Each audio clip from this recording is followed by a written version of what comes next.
नमो भगवते वासुदेवाय। जय श्री कृष्ण। राधे राधे। प्रेत बोला, हे श्रेष्ठ द्विज, एक गांव में यज्ञ कराने वाला ब्राह्मण अनाधिकारी को यज्ञ कराने से राक्षस हुआ था। हमारी संगति के लोभ से वह 8 वर्ष तक हमारे साथ रहा। उसकी हड्डियों को जब उसके पुत्र ने इकट्ठा करके गंगा जी के कनखल तीर्थ में फेंक दिया तो उसी क्षण वह दुखदायी राक्षस तत्व से मुक्त हो गया। इससे सिद्ध होता है कि गंगा जल की बड़ी अद्भुत महिमा है। मैंने ये प्रत्यक्ष देखा है। भयंकर पीड़ा से व्याकुल मैं अपनी प्रेत योनि से छुटकारा चाहता हूँ, इसीलिए मैं आपसे गंगा जल मांगता हूँ। मैंने पहले तीर्थ में जो पाप किए और बड़े बड़े दान लिए थे उनका प्रायश्चित नहीं किया था। इसी से मुझे भूखे प्यासे प्रेत योनि में विंध्य पर्वत पर हजारों वर्ष व्यतीत करने पड़े हैं। हे मुनि, हे धार्मिकों में श्रेष्ठ, इस समय आप गंगा जल दान देकर मेरे प्राणों को संतुष्ट कीजिए। प्राणियों को प्रेत रूप में भी जीना दुर्लभ है, परंतु मनुष्यों को सर्वदा सब प्रकार से शरीर की रक्षा करनी चाहिए। कुष्ठ इत्यादि पीड़ादायक भयंकर रोगों से ग्रस्त होने पर भी शरीर त्याग करने की इच्छा नहीं करते। देवधूति जी ने कहा। ऐसे वचन सुनकर वह ब्राह्मण पथिक विस्मित हुआ और प्रेत पर कृपा करता हुआ विचारने लगा कि संसार में पाप तथा पुण्य के फल प्रत्यक्ष देखने को मिलते हैं। देव, दानव, मनुष्य तथा कीड़े मकोड़ों का रोगों से पीड़ित होना, बाल तथा युवा जनों का मरण, नेत्रहीनता, कुबड़ापन, ऐश्वर्य, दरिद्रता, पांडित्य तथा मूर्खता सब कर्मों का ही फल होता है। इस कर्म भूमि में जिन्होंने न्याय पूर्वक धन इकट्ठा किया है वह ही धन्य है। जो सतपात्र को भूमि, रत्न, स्वर्ण, गो, धान्य, घर, हाथी, घोड़े, वस्त्र, गंगाजल, फल, औषधि तथा मंत्र आदि दान करते हैं वह भी धन्य है।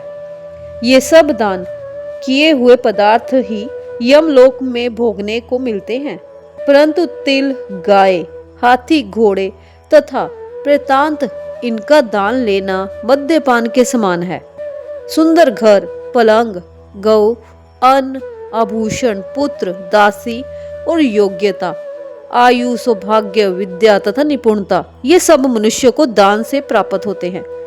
ये सुनकर प्रेत गदगद वाणी से बोला कि हे पथिक, मैं जान गया हूँ कि आप अवश्य ही सर्वज्ञ हैं, अतः आप जीवन का आधार जल देकर मुझे प्राण दान देने में विलंब मत कीजिए।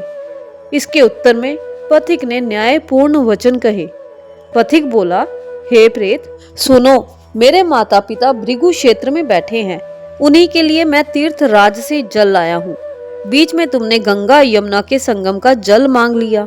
अब मैं ये विचार करके कि जिस प्रकार पक्षियों की प्राण रक्षा करना उचित है उसी प्रकार जल देकर आप अर्थात प्रेत की प्राण रक्षा करके माता पिता के लिए फिर से जल लाऊंगा। यही धर्म मुझको उचित जान पड़ता है, क्योंकि तन, मन और धन से दूसरों का उपकार करने के बराबर अन्य कोई पुण्य नहीं है। परोपकार से उत्पन्न हुआ दूसरों का उपकार करने के बराबर अन्य कोई पुण्य नहीं है। परोपकार से उत्पन्न हुआ पुण्य 100 यज्ञों के बराबर होता है। प्राचीन काल में दतीची ऋषि ने परोपकार के लिए अपने प्राण भी त्याग दिए।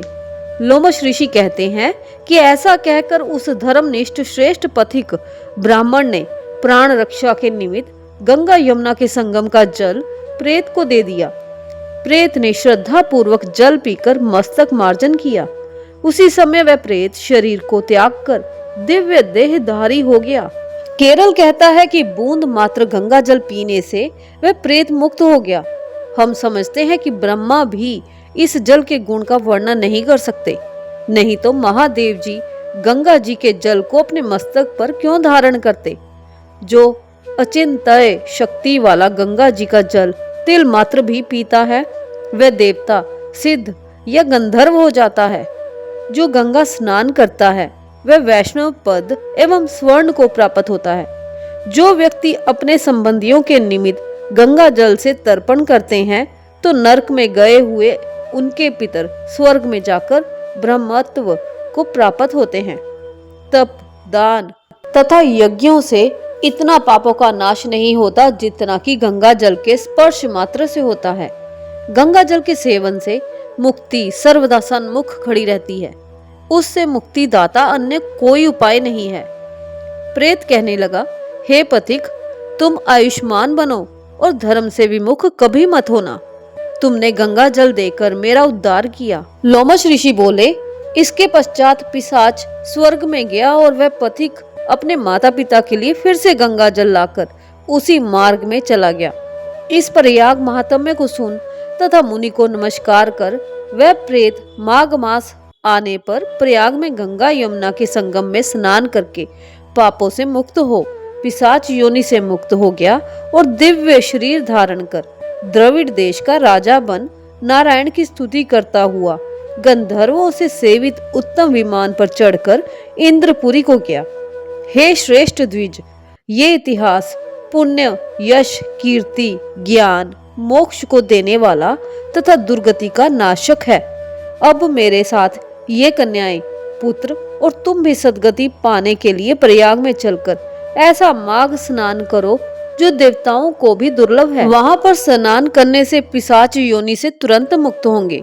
वशिष्ठ जी बोले, इस प्रकार लोमश ऋषि के मुख से इतनी मधुर अमृतमय कथा सुनकर उन लोगों ने उन्हीं के साथ दक्षिण को प्रस्थान किया। माघ मास महात्म्य कथा अध्याय 27वां संपूर्णम। राधे राधे।